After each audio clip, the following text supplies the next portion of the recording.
করবে না, তাই তো? দ্বেষ করবে না, ঘৃণা করবে না। সেকেন্ডটা ছিল কি? মৈত্র। তো প্রতিটা গুণের সঙ্গে আরেকটা গুণের সম্পর্ক আছে। যেরকম প্রথমে বলা যে কাউকে ঘৃণা করবে না। সে কেন কাউকে ঘৃণা করবে না? না, সে সবার প্রতি বন্ধুভাবাপন্ন। সবার প্রতি বন্ধুভাবাপন্ন হয়, সে ঘৃণা করবে? তো সেই জন্য এই যে 25টা গুণ দেওয়া হয়েছে, 26টা গুণ, এই প্রতিটা পরস্পর সঙ্গে সম্পর্কিত আছে। বুঝা আছে? হ্যাঁ, যে প্রথমে বলা হলো কি অদ্বেষ্টা সর্বভূতানাং, প্রতিটি জীবের প্রতি দ্বেষ মুক্ত, দ্বেষ নাই, ঘৃণা করে না। তো কেন ঘৃণা করে না? না, যেহেতু সে মৈত্র, সবার প্রতি মৈত্রী ভাব আছে। ঠিক আছে? আচ্ছা, সবার প্রতি মৈত্রী ভাব থাকবে, তাহলে অটোমেটিক্যালি সবার প্রতি করুণা থাকবে। ঠিক আছে? তো এইভাবে অদ্বেষ্টা, মিত্র আর করুণাকে দেখতে হবে। আচ্ছা, ওই যে বলা আছে বন্ধুত্ব রাখবে আর করুণা করবে, মৈত্রী আর করুণা, এমনকি শত্রুপতিও করবে। আমরা তো আমাদের যারা বন্ধু আছে তাদেরকে করুণা করি, শত্রুপতিও করবে। সবার প্রতি বন্ধুতা রাখবে, সবার প্রতি করুণা রাখবে। কখন সেটা রাখবে? কেন রাখবে? না, নির্মম নিরহংকার। এই জন্য নির্মম মানে মম মানে আমার, নির্মম মানে নির্মম, মম মানে আমার, নির্মম মানে আমার নয়। নির্মম মানে এটা আমার নয়, তাকে বলে নির্মম।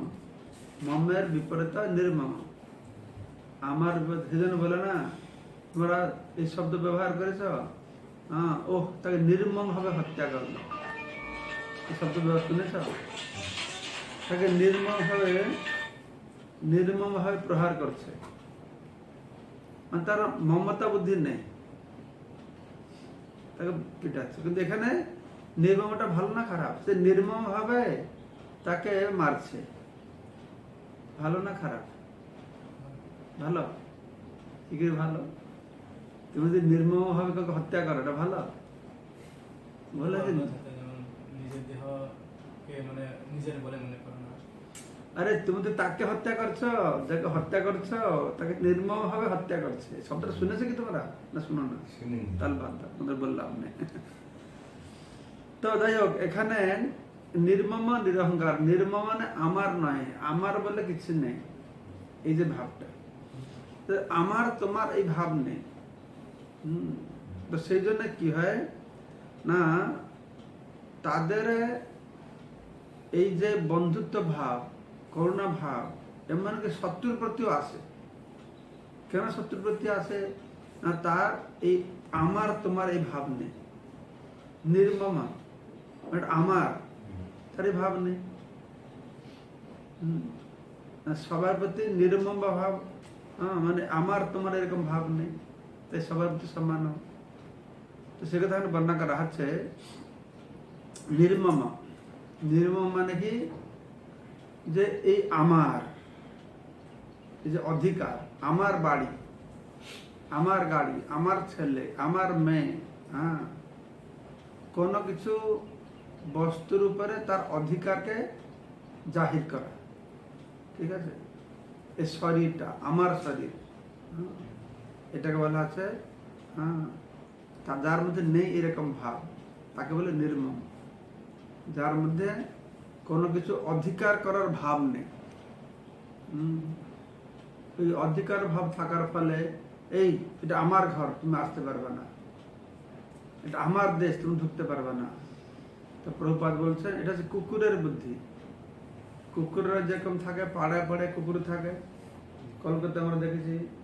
তো এই একটা পাড়া আছে, পাড়ার কুকুরের ওখানকার মস্তান, অন্য পাড়ার কেউ ঢুকলে, কুকুর ঢুকলে ওরা ভাঙো, এটা আমার এরিয়া। তো এইরকম যদি কোনো বিষয়ের প্রতি এরকম যে আমার এই বুদ্ধি থাকে, হ্যাঁ, তাহলে কুকুরের বুদ্ধি। সেজন্য বলা হচ্ছে যে ভগবানের ভক্ত তার এই আমার এই বুদ্ধি থাকে না, এটা নির্মম, আমার বলে বুদ্ধি নেই। তাহলে এটা ঘর বাড়ি আছে, মঠ মন্দির আছে, আমাদের মন্দির আছে, আমাদের নির্মম, তাই না? যে মন্দির ঢুকে ডাকাত চুরি করে নিয়ে গেল, না তো আমার কিছু নাই, হরে কৃষ্ণ জপ করবো না চোরকে ধরবো? কেন আমার তো না, যে আমার হল না ঘর বাড়ি, আমার মনে করলো না চোর পিছু দৌড়াবো ধরবো, এটা আমার নয় তো। হ্যাঁ, এটা ভগবান, এটা পার্থক্য। তো আমরা কি করি, নিজের যখন কিছু হয় উঠে পড়ে লাগি কি সুরক্ষা করবো। আর মঠ মন্দির তাই ঠিক আছে, সরকার কমাল দরিয়া মে ঢাল, হ্যাঁ, এই মন্দিরের জিনিস কি হলো, কিন্তু যখন ভগবানের জিনিস হবে তখন এটাকে আমার, এটা কারণ ভগবানের। আমার ছেলে মেয়ে বউর হলে, হ্যাঁ, তখন আমার করে মরছে। আর ভগবানের সময় আমি তখন আমার কিছু নাই, হ্যাঁ, তখন হরে কৃষ্ণ সেটা ঠিক না, তাই না? তা সেটা আমাদের আমার বুদ্ধিতে আমরা রাখবো, কিন্তু ভগবানের, তাই ভগবানের সম্পত্তিকে সুরক্ষা করবো। তো সে কথাই এখানে বলা হচ্ছে যে সে প্রোপাইটারশিপ, মালিকানগিরি করে না, আমি আর মালিক করে না। তো কোন বুদ্ধিতে সে কোনো কিছুর উপরে মালিকানগিরি জাহির করে না, কোন বিচার, আমি যে এর উপরে মালিকানগিরি করব না, এটাকে তো আমাকে মনকে বুঝাতে হবে যে কেন মালিকানগিরি করব না, কোন বিচার, কোন চিন্তা করে আমি মালিকানগিরি করব না। তো সে বুঝতে পারছে এই যা কিছু আছে এগুলো হচ্ছে আসলে সব প্রকৃতির, তাই না? প্রকৃতির বিকার হয়েছে। এই যে ঘরটা হলো, এই ঘরটা কোথা থেকে হলো না, মাটি জল হাওয়া, সেখান থেকে ঘরটা হলো না। একদিন ঘরটা ছিল না, এই মাটি ছিল, ইটটা কোথা থেকে হলো, মাটি থেকে হলো, আর ইট থেকে বাড়ি হলো। তো আসলে এই হচ্ছে একটা প্রকৃতির বিকার, হ্যাঁ, আর প্রকৃতিটা কার? ভগবানের। তাই আমি কোন মালিকানা জাহির করতে পারি না। যে কোনো জিনিস, আমাদের শরীরটাও কি,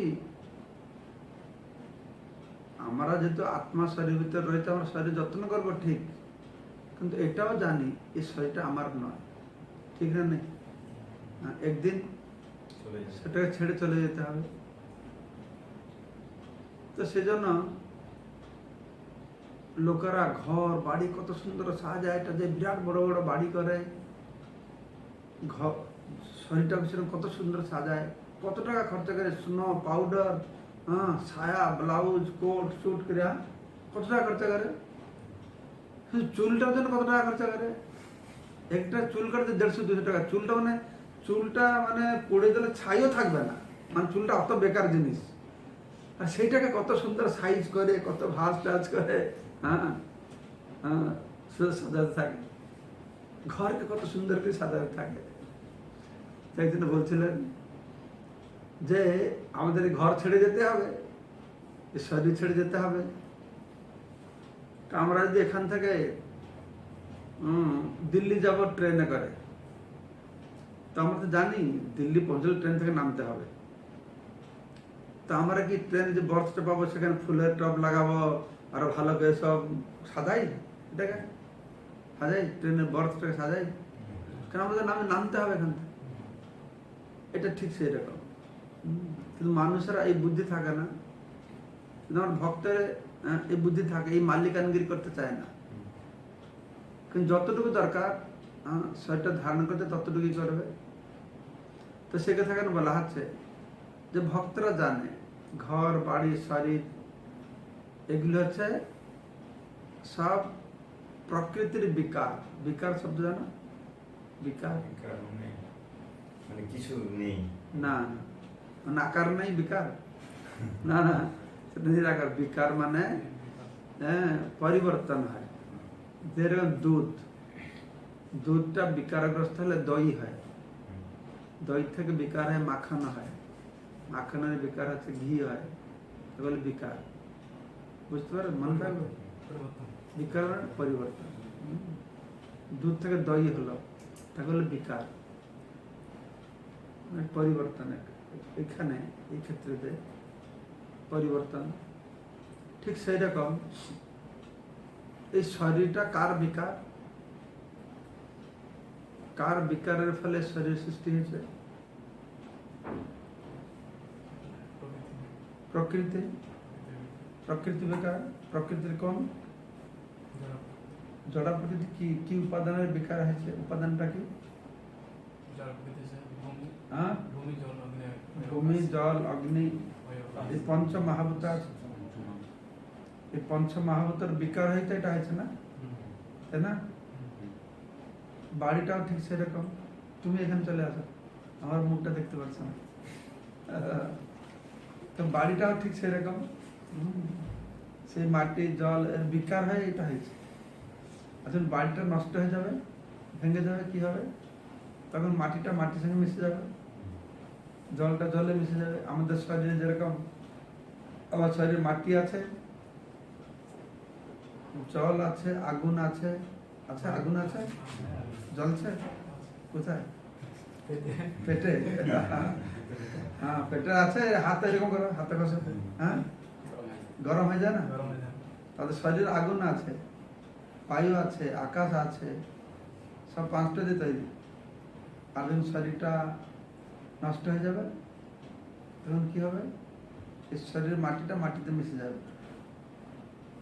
আর জলটা মহাজলে মিশে যাবে, আকাশটা আকাশে মিশে যাবে।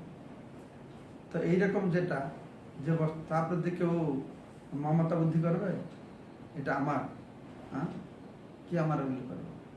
তো যে ভক্ত, তারা বুঝতে পেরেছে, তারা বুঝতে পেরেছে যে আমার থেকে এই শরীরটা হচ্ছে ভিন্ন।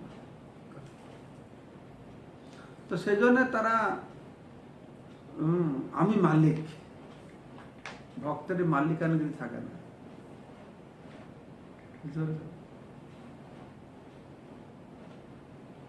আমরা কিসের মালিক? বলে পরধনে পোদ্দারি করি আমরা। পোদ্দারি জানো? পরধনে পোদ্দার। পোদ্দার মানে যারা ভালো ব্যবসায় ধনী লোক, তাকে বলে পোদ্দার। পোদ্দার জাতি একটা আছে, পোদ্দার। তো আমার ধন সম্পদ নেই, আমি পরধনে মালিকানগিরি করছি, তাকে বলে পরধনে পোদ্দারি। বুঝতে পারছো? বুঝতে পারছো? মানে আমার ধন, আমি আমার সম্পদ নাই, অপর পরধনে পোদ্দারি করছি, আমি মালিকানগিরি করছি। এই শরীরটা আসলে আমাদের নয়, ঠিক না? নেই, হ্যাঁ, কিন্তু আমাদের উপরে মালিকানগিরি করছে। ঘর বাড়ি, যখন আমরা জগতে আসলাম, শুধু টাই কোট স্যুট বুট পরে যাচ্ছিলাম না? হ্যাঁ, যখন জগতে আসলাম, টাই কোট বুট পরে এসেছিলাম না? কি পরে এসেছিল? ধুতি কাপড় পরে এসেছিল, শুধু কপিনটা ছিল না? কপিনও ছিল না, কপিনটাও ছিল না, কিন্তু আমরা মনে করছি কত কির মালিক আমার এখানে আছে। বুঝতে পারছো? এইটাই আমাদের সমস্যা। এইটা হচ্ছে আমাদের দুঃখের কারণ, এটা হচ্ছে আমাদের বন্ধনের কারণ। এই যে মালিকানগিরি, হ্যাঁ, যে আমার, আমি সব করেছি এগুলো, এই মালিকানগিরি করতে গেলে নিজেগুলো করতে তো কষ্ট, তাই না? আর করতে করতে চুরি হয়ে গেল, তাহলে আরো কষ্ট। আর চুরি যদি না হলো, একদিন তো হারাবো না, নাই? হ্যাঁ, একদিন তো সে দেহ ছেড়ে যাবে, এটাকে হারাবে। কিন্তু ভগবানের ভক্ত এই সমস্ত বুঝে তার কি হয় না, নির্মম বাবা প্রথম থেকেই সাবধান হয়ে গেছে, প্রথম থেকে পোদ্দারি করতে চায় না। হ্যাঁ, নির্মমতা, সে বুঝতে পারছে এগুলো সব প্রকৃতির জিনিস। সেই জন্য তারা কি করে, না যখন কার্যকলাপ করে তাদের দেহাপুঞ্জি থাকে না। হ্যাঁ, তো নির্ম মানে হচ্ছে আরেকটা নির্মমতা হলো তার ঘর বাড়ি দেহের প্রতি মালিকান বুদ্ধি থাকে না। এটা লেখ। নির্ম মানে তার মালিকান বুদ্ধি থাকে না, আমি মালিক, এরকম নয়। যে কোনো বস্তু বা শরীরের প্রতিও, যে কোনো বস্তু বা শরীরের প্রতি মালিকান বুদ্ধি থাকে না।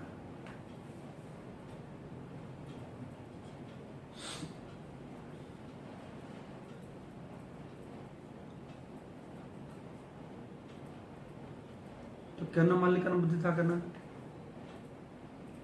সে কি বিচার করে, ভাবছে যে আমার মালিক হওয়ার দরকার নেই। কি বুদ্ধিতে কি বিচার করে সাগর? কেন তার মালিকান বুদ্ধি থাকে না?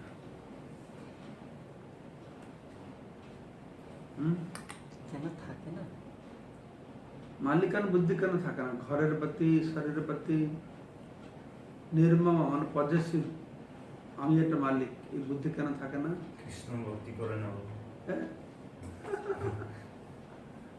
তারা সবসময় কৃষ্ণ ভাবনা লিপ্ত থাকে। এক্ষেত্রে বললি না যে আমি এখানে ভগবান কি বলেছে মালিকান বুদ্ধিটা কেন থাকে আমার না? বলে কিছু নেই। কেন কেন তার কার এটা?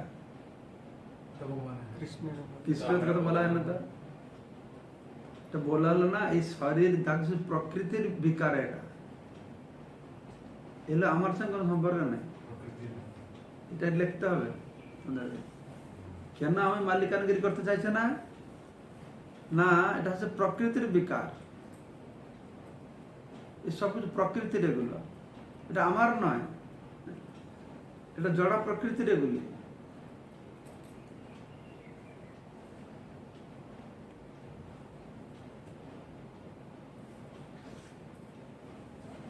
তো বলা আছে এই দেহে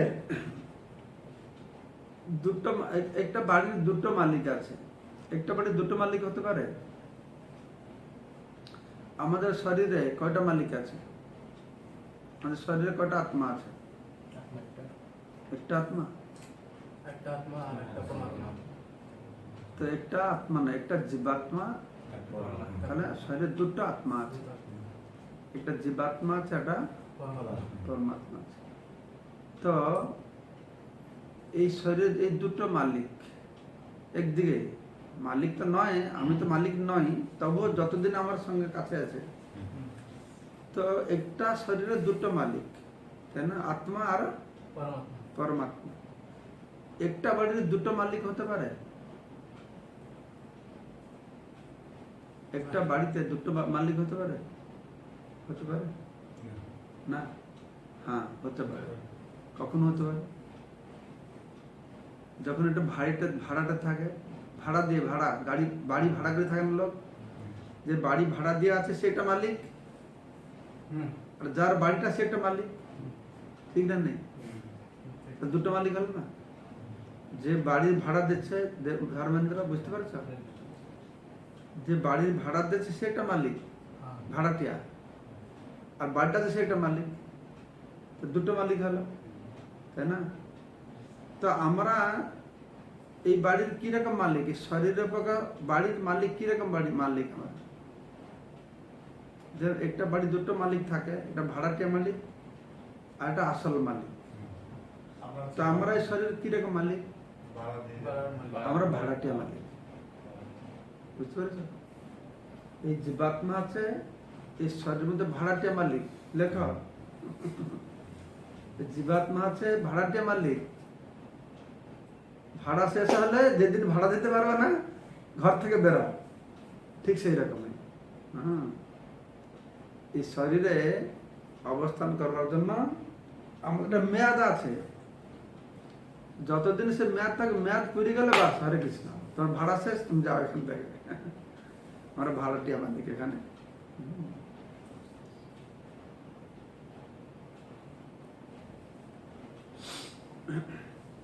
সেজন্য বলা আছে নির্মম মানে যারা ভগবানের ভক্ত, তারা ভগবানের প্রিয়, এମାନେ কি জড় বিষয়ের প্রতি তাদের মমতা বুদ্ধি নাই যে আমি আমি আমি মালিক। জড় বিষয়ের প্রতি কি এই শরীরের প্রতিও মালিকানগিরি তারা জাহির করে না, কিন্তু তারা জানে এই শরীরটা আছে, এটা প্রকৃতির বিকার। হ্যাঁ, ক্ষিদ্রদের তারা কি করে না নিজেকে শরীরের সঙ্গে যুক্ত করে না। আমার যেন শরীরের সঙ্গে যুক্ত করে বলি না, আমি হিন্দু, আমি ডাক্তার, আমি প্রফেসর, আমি ট্রাইবাল। এটা কি আত্মাটা ট্রাইবাল না শরীরটা ট্রাইবাল? হ্যাঁ, আমি ট্রাইবাল, কি কি ট্রাইবাল হবে? আত্মা এখন ট্রাইবাল আছে? শরীরটা ট্রাইবাল। আমি ব্রাহ্মণ, আমি ক্ষত্রিয়, আমি ডাক্তার, আমি প্রফেসর। কিন্তু ভগবানের ভক্ত নির্মম, তার এরকম মালিকানগিরি খুব চায় না। তো নির্মম শব্দের অর্থ হচ্ছে, তারপরে না না নির্মম শেষ হয় না তুমি।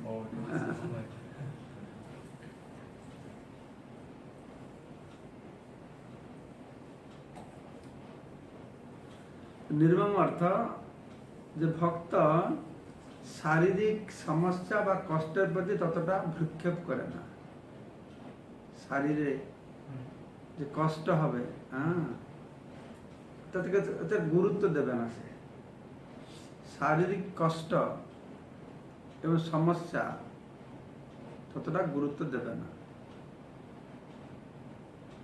কারণ সে জানে যে শরীরটা আমি নয়।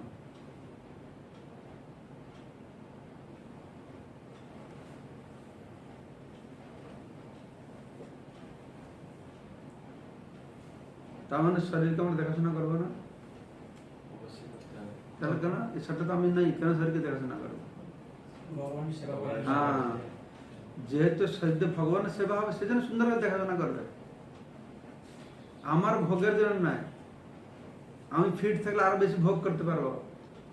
হ্যাঁ, আমার শরীর ফিট থাকলে আমার স্ত্রী আমাকে খুব ভালোবাসবে। হ্যাঁ, আমার শরীর ভালো থাকলে আমি পরিশ্রম ঝগড়া করবো, এই না। আমার শরীরটা ভালো থাকলে ভগবানের সেবা করতে পারবো, এই বুদ্ধিতে করবে। তা না হলে কি করবে না, শরীরের কষ্ট আসবে, সমস্যা আসবে। শরীরে যে পর্যন্ত থাকবে কষ্ট আসবে, সমস্যা আসবে না। তো ভক্ত এটাতে বেশি প্রভাবিত হবে না। তো এই জন্য সে সুখে থাকুক দুঃখে থাকুক সেটাকে সমান বলে মনে করবে। ঠিক আছে, এটা হলো নির্মম। নির্মম মানে কোনো বস্তুর প্রতি তার মালিকানগিরি নেই, নিজের শরীরের প্রতি মালিকানগিরি নেই, এমনকি শরীরে দুঃখ বা সমস্যা আসলেও সে নির্লেপ অবস্থায় থাকে। এটা কি নির্মম। ঠিক আছে, তবে নির্মম, তবে নিরহংকার। নিরহংকার মানে কি, সে অহংকার শূন্য। অহংকার, অহংকারটা ভালো না খারাপ? খারাপ আছে আর ভালো আছে। দুই রকম আছে। কিরকম আছে দুই রকম? একটা আছে আমরা যে ভগবানের সেবা করব, ভগবানের জন্য মন্দির বানাবো। না, কি বলবে সেই অহংকারটা কি বলবে? সত্য। একটা হচ্ছে মিথ্যা অহংকার, একটা হচ্ছে সত্য অহংকার। লোকেরা বলে না এইটা অহংকারী লোক, অহংকারটা ভালো নয়। কিন্তু জগতে কেউ জানে না যে অহংকারটা ভালো। অহংকার মানে কি, আমি কে, এই তো অহং। অহং মানে আমি, অহংকার মানে আমিত্ব ভাব, তাই না? তো আমি যদি বলি আমি ভগবানের দাস, এই অহংকার করি, ভালো না খারাপ? I think this is very less. That's why it is so hot now. Okay? তো সেই জন্য বলছে যে ভগবানের তাই এই সত্য অহংকারটা ভালো। সত্য অহংকারটা কি না, আমি ভগবানের দাস, ভগবানের প্রীতিবিধানের জন্য কাজ করব, এই যে ভাব।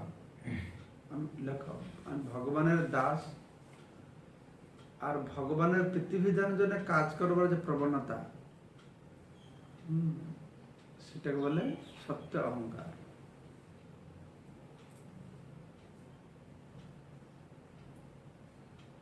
আরো আমি শরীর, শরীরের প্রতিবিধান জন্য কাজ করা, এটা হচ্ছে মিথ্যা অহংকার।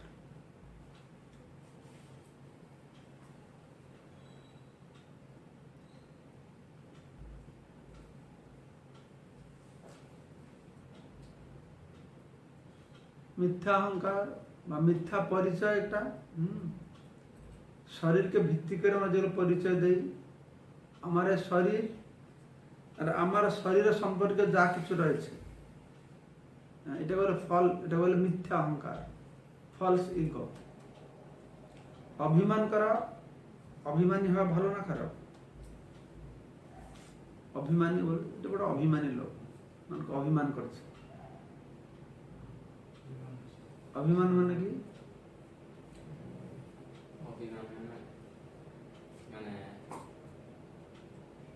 অভিমান বলে কি বোঝায়? অভিমান মানে দুটো রকম আছে না, তোমার কিছু বললো আমি অভিমান করে তোমার কিছু কথা বলছি না, এটা একটা আছে নাকি? আছে জানে কি তোমাদের ভাষায় কি ককবর্গ ভাষা? মানে কেউ রাগ করছে না, অভিমান করেছে। হ্যাঁ, হয়তো তুমি তোমার বোনকে কিছু বলে দিয়েছ, তোমার উপর অভিমান করে আর কথা বলছে না, এরকম আছে? হ্যাঁ, আচ্ছা, তো সে অভিমানকে কি বলে ককবর্গ ভাষায়?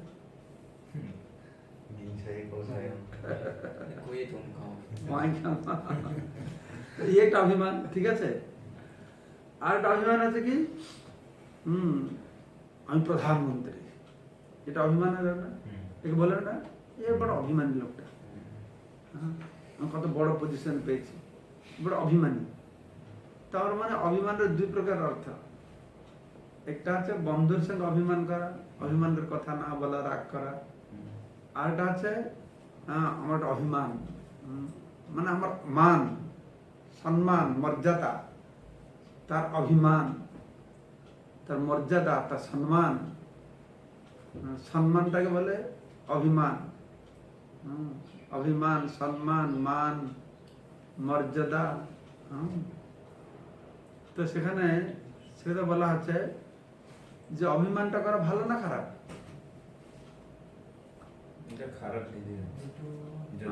দুটোই, ভাই বোনের অভিমানটা বাদ দা, সেটা তো বলছে না।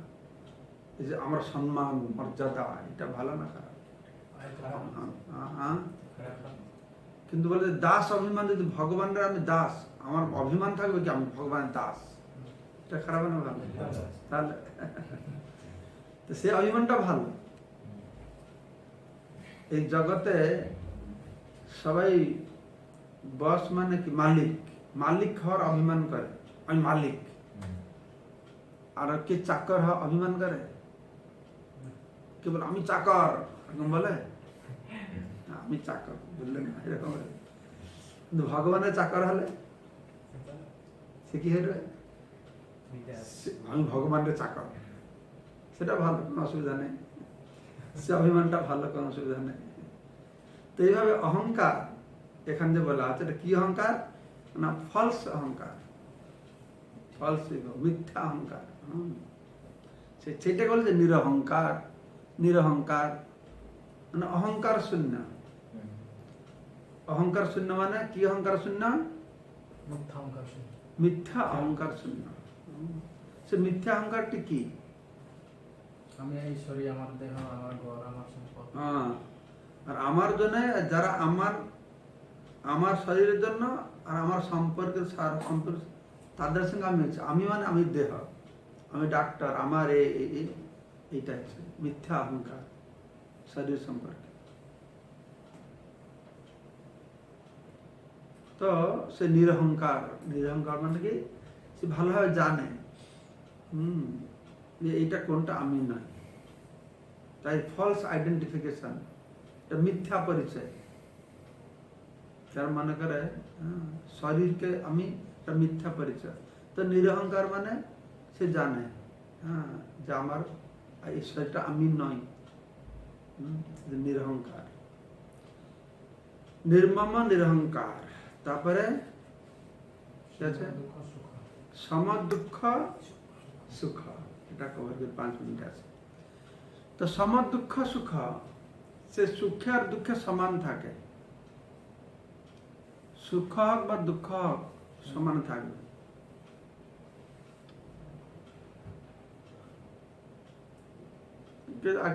সুখেশু অনুবিঘ্ন মন দুঃখেশু বিগত স্পৃহ, দুঃখেশু অনুদ্বিগ্ন মন সুখেশু বিগত স্পৃহ। কি জানো? দুঃখেশু অনুদ্বিগ্ন মন সুখেশু বিগত স্পৃহ। দুঃখে হলে দুঃখে বলে কি হয়ে গেল, আমার উদ্বিগ্ন হবে না।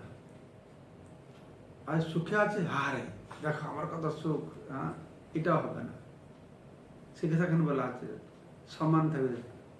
সুখে যেরকম থাকে দুঃখে সেরকম থাকবে। যখন খুব সুখ পাচ্ছে তখন সে সুখে আনন্দে উদ্বেলিত হবে না, উদ্বেলিত হন। লোকে যেরকম মানে বিয়ে বাড়িতে উৎসব অনুষ্ঠানে সে আরো মানে কাউকে বুঝতে পারে না, সব খুব আনন্দ করে। কিন্তু ভক্ত কি করবে?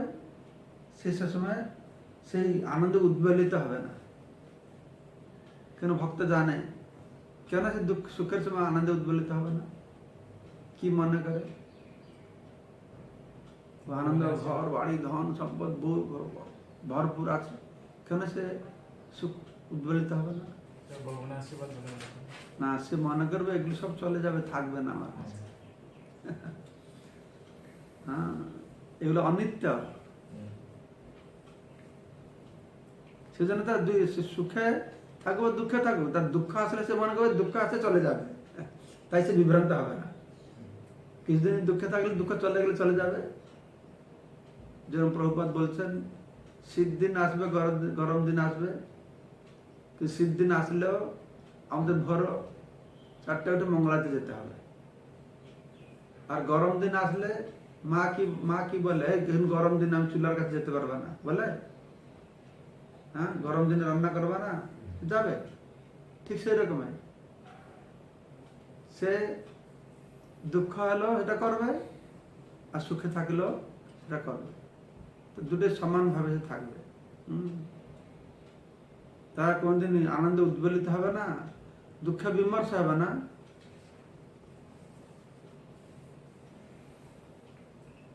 তারা যেহেতু সহিষ্ণু, সবসময় তারা কেউ দুঃখ দিল আমাকে, কেউ দুঃখ দিল সুখ দিল, তাতে আমি থেকে দুঃখ দিলে দাও, কেন করবে না? তারা যে ক্ষমী, তারা ক্ষমা করে। কেউ দুঃখ দিল তারা বিভ্রান্ত হয় না, তারা ক্ষমী। ক্ষমী মানে কি?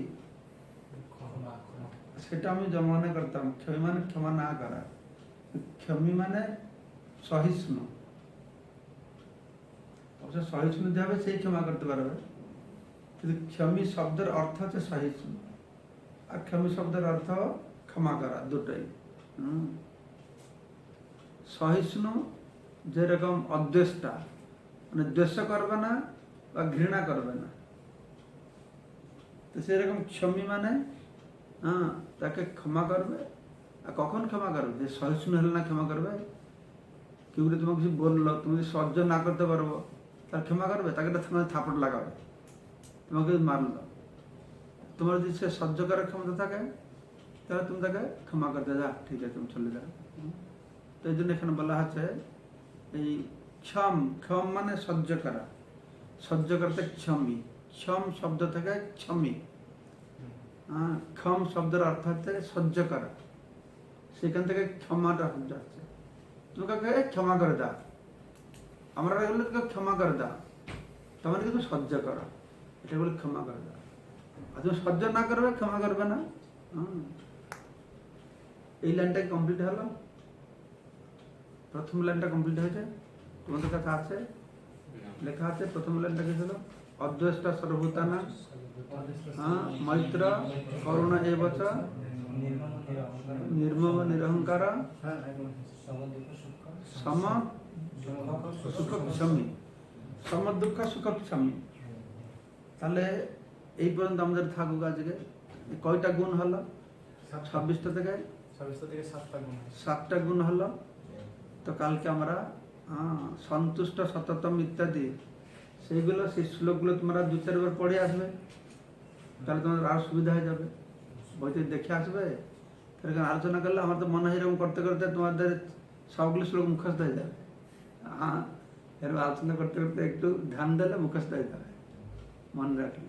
মানে সহ্য করে আর ধৈর্য করে আছে এই জিনিসটা একটু কিরকম ডিফারেন্ট, সহ্য আর ধৈর্য। ধৈর্য দেখ না, এবার যদি আসে তারপর পড়বো আমরা ধৈর্যটা কি।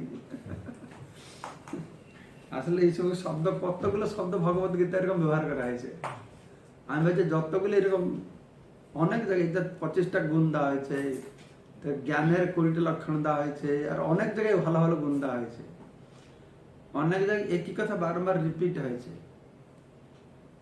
আমি যে সবগুলো নিয়ে একটা লিস্ট করতে হবে। ভগবান এরকম কত গুণের কথা, ভালো গুণের কথা বলছেন, আর এক একটা গুণের 2-3টা অর্থ থাকে, তাহলে আরো ভালোভাবে আমরা বুঝতে পারবো। আমরা বলি এই ধৈর্য ধরো, ধৈর্য ধরো। হ্যাঁ, ধৈর্যর মানেটা আমরা ঠিক করে হয়তো বুঝতে পারছি না। সেটা এটা বুঝতে এই দোষ করবে না, দোষ করবে না। হ্যাঁ, দোষ কাউকে ঘৃণা করবে না, এরকম কেমন যায় ক্ষমা করো।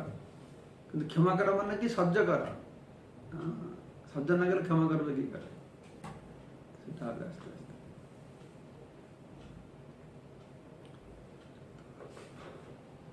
ঠিক আছে, হরে কৃষ্ণ।